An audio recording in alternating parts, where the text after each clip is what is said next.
नमस्कार किसान भाइयों, मैं हूं शुभम मंडलोई मध्य प्रदेश के इंदौर से और स्वागत करता हूं आपके अपने YouTube चैनल युवा किसान पर।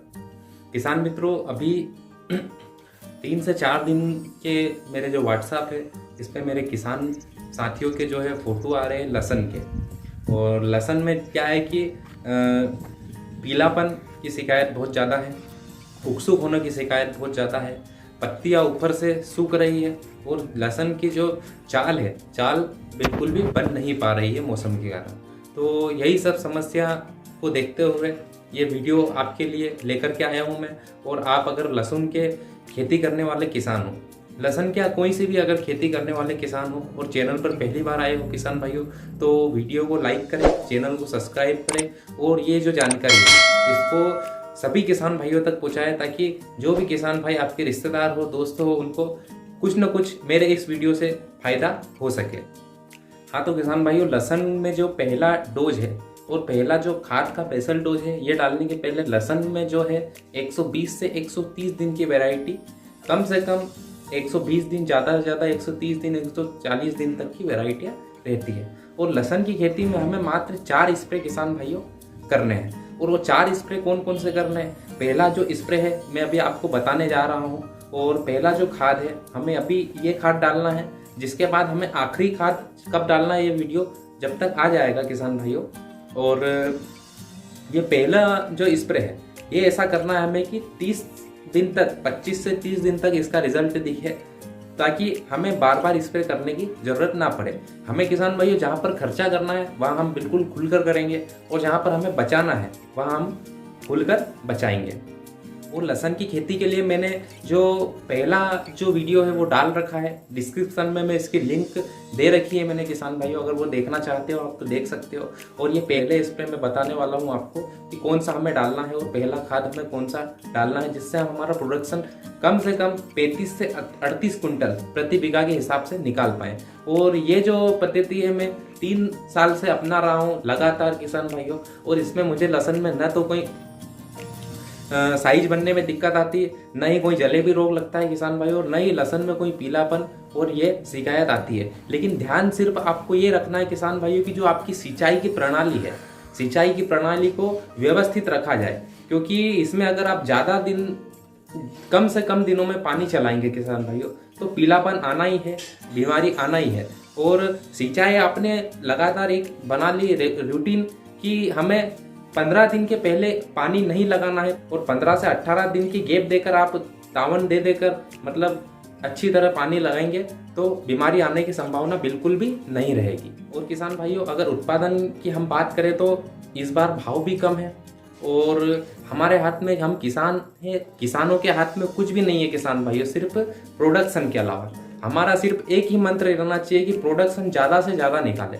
लहसुन की खेती जो है बहुत अच्छी खेती है, और इसका प्रोडक्शन अगर हम ज़्यादा से ज़्यादा लेंगे, मतलब 35 कुंटल से 38 कुंटल तक का ज़्यादा से ज़्यादा उत्पादन लिया हमने, और 30 कुंटल तो हमें बीघा का निकालना है किसान भाइयों कैसी भी करके।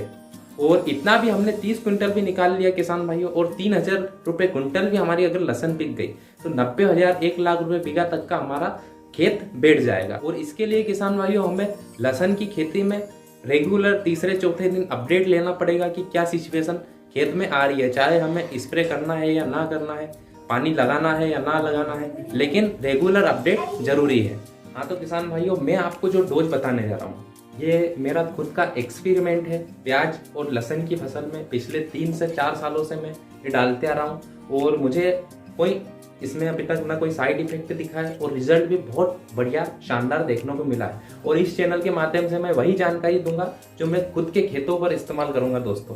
खाली माली फोकट मैं यहाँ कोई प्रचार नहीं कर रहा हूँ किसी भी कंपनी का। और किसान भाइयों, हम अगर कीटनाशकों की बात करें तो फिप्रोनिल 5% SC फार्म में लेकर के आना है हमें, जो 30 ml प्रति 25 लीटर के पंप में हमें लहसुन के लिए इस्तेमाल करना है। दूसरे अगर कीटनाशक की बात करें तो इमिडाक्लोप्राइड 17.8% हमें लेकर के आना है। ये 30.5% SC फार्म में है, लेकिन हमें 17.8% में लेकर के आना है इमिडाक्लोप्राइड। और किसान भाइयों, कीटनाशकों की बात करने के बाद हम बात करेंगे अब फंगीसाइड। किसान भाइयों, अगर अब फंगीसाइड की हम बात करें तो फंगीसाइड में हमें कार्बनडिज़म और मैनकोजेब के टेक्निकल में फंगिसाइड लेना है अभी शुरुआत में, और उसमें हमें लेना है कार्बनडिज़म 12% और मैनकोजेब 63% का हमें कोई सा भी फंगिसाइड इस्तेमाल करना है। और इसके साथ हमें किसान भाइयों एक एंटीबायोटिक जरूर लेना है लहसुन की खेती में, जिसका टेक्निकल है वेलिडामाइसिन 3% सिस्टमेटिक एंटीबायोटिक है। और अगर ये आपको वेलिडामाइसिन नहीं मिले तो आप कसुगामाइसिन जो मायोमाइसिन बायोस्टेट की आती है वो आप इस्तेमाल में ले सकते हो। और दोनों का कॉम्बिनेशन बहुत शानदार रहता है किसान भाइयों, और मैं कहीं 2 से 3 साल से इनको इस्तेमाल में ले रहा हूँ लहसुन की खेती में। और जिसके बाद हम टॉनिक की बात करें तो टॉनिक के लिए किसान भाइयों हमें अभी शुरुआत में NPK 19-19-19 का इस्तेमाल 100 ग्राम पर 25 लीटर के पंप में इस्तेमाल करना है। और फंगिसाइड जो है ये 50 से 60 ग्राम पर 25 लीटर के पंप में हमें इस्तेमाल करना है कार्बनडिज़म मैनकोजेब। और जो वेलिडामाइसिन है किसान भाइयों ये हमें 35 से 40 ml पर 25 लीटर के पंप के लिए इस्तेमाल में लेना है। और इसके साथ हमें किसान भाइयों चिपको 10 ml प्रति 25 लीटर के पंप के लिए इस्तेमाल जरूर करना है स्पेशली लहसुन और प्याज की खेती में, क्योंकि चिपको बगैर हमें हमारा काम नहीं होगा। लहसुन की खेती में चिपको जरूर मिलना है। इतनी महंगी दवाई हम मिलाते हैं तो 200-400 रुपये का चिपको कोई महत्व नहीं रखता इसके लिए किसान भाइयों। चिपको का इस्तेमाल हमें जरूर करना है।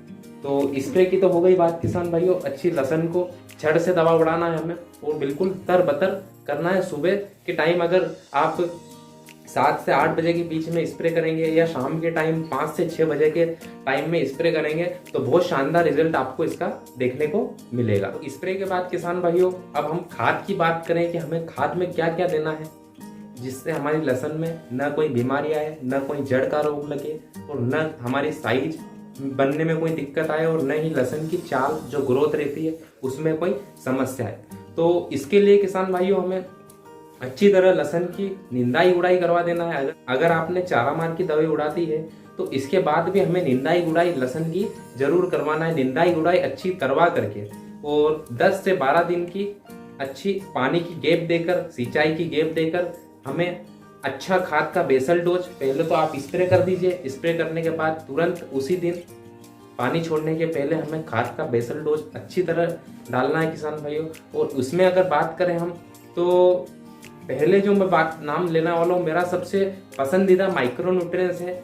हमारे दुकानदार जो हमारे गांव के हैं वो उनके पास पहले अवेलेबल नहीं था, लेकिन मैंने रिक्वेस्ट करके उनसे बुलवाया कि भैया आप ये भी लेकर के आओ, किसानों को काफ़ी फायदा होगा। तो हमारी जो फसल रहती है इसको 18 से 19 प्रकार के माइक्रो न्यूट्रिएंट्स की जरूरत रहती है मेन।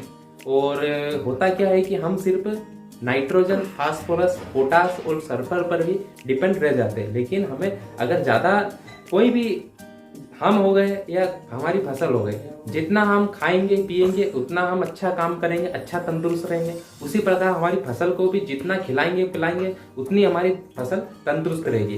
तो ये जो माइक्रो न्यूट्रिएंट्स में इसमें 5 प्रकार के माइक्रो न्यूट्रिएंट्स हमें मिलेंगे किसान भाइयों। थैलियाँ निकलेंगी दोस्तों, जो इसमें बता रखा है 3 kg आपको बोरान मिलेगा, 1 kg आपको फेरोइक सल्फेट मिलेगा, 5 kg आपको मैग्नीशियम सल्फेट मिलेगा, 10 kg मिनरल ऑर्गेनिक जिसको हम सिलिका बोलते हैं वो मिलेगा 2 kg।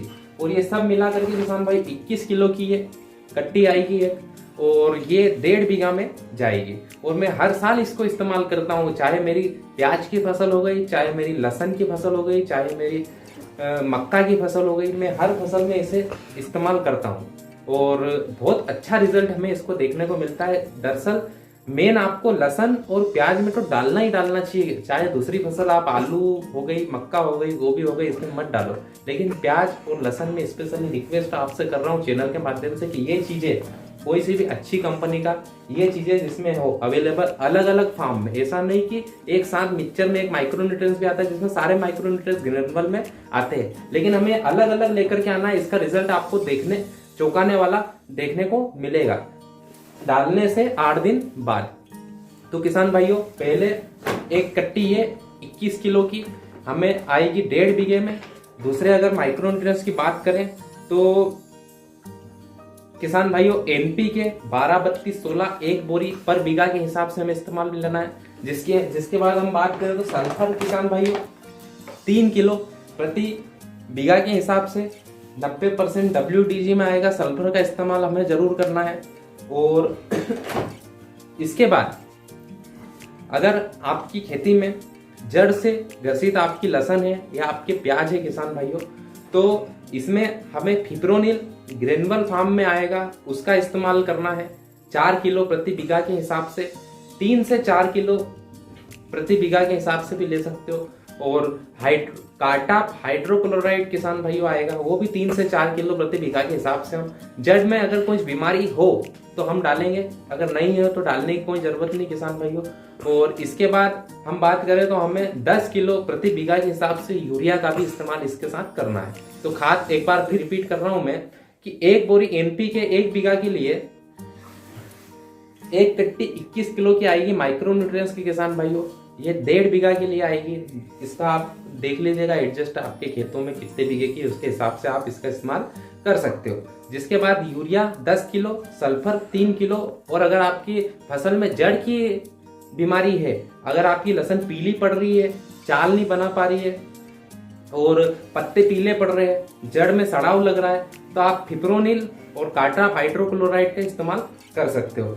और इसके साथ अगर आप करना चाहो तो कार्बनडिज़म मेन्कोजेब का भी आप इस्तेमाल में ले सकते हो, फंगिसाइड नीचे से भी डाल सकते हो। तो ये जानकारी जो थी, इसका इस्तेमाल करके हम काफी अच्छा हमारी फसल को प्रोडक्शन ले सकते हो और बीमारियों से बचा सकते। तो दवाई का स्प्रे मैंने आपको बता दिया, खाद का स्प्रे आपको मैंने बता दिया किसान भाइयों, और मैंने इसका इस्तेमाल किया है, काफी अच्छा रिजल्ट इसका देखने को मिला है। और आपको अगर ये जानकारी अच्छी लगी हो किसान भाइयों तो वीडियो को लाइक करें, चैनल को सब्सक्राइब करें और ज्यादा से ज्यादा किसान भाइयों तक मेरी ये जानकारी को शेयर करें।